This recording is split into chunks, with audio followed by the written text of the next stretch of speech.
వెంకటేశ్వరునికి సంబంధించి 8 రకములుగా సేవించిన వారు ఎవ్వరైనా సరే విష్ణువునందు సాయుధ్యమును పొందుతారు, అంటే మోక్షమును పొందుతారు.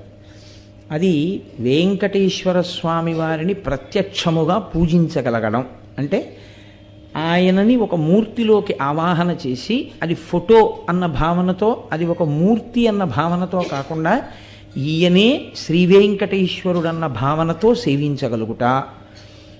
రెండవది ఆయనను స్మరించుచుండుట, వెంకటేశ్వరుని గురించినటువంటి స్మరణ. అందుకే స్మరణాత్ ఇష్టవర్షిణం. ఆ క్షేత్రం గురించి కానీ ఆయన గురించి కానీ స్మరణ చేసినంత మాత్రం చేత కోర్కెలు ఈడేరుతాయి. కాబట్టి స్మరించుట. 3, ఏ పని చేస్తున్నా ఇది వెంకటేశ్వర స్వామి వారి కార్యం అనుకుని చేస్తుండడం. అలా అనుకుని చేసేటప్పుడు ధర్మ వ్యతిరేకమైన కార్యం చెయ్యడానికి అసలు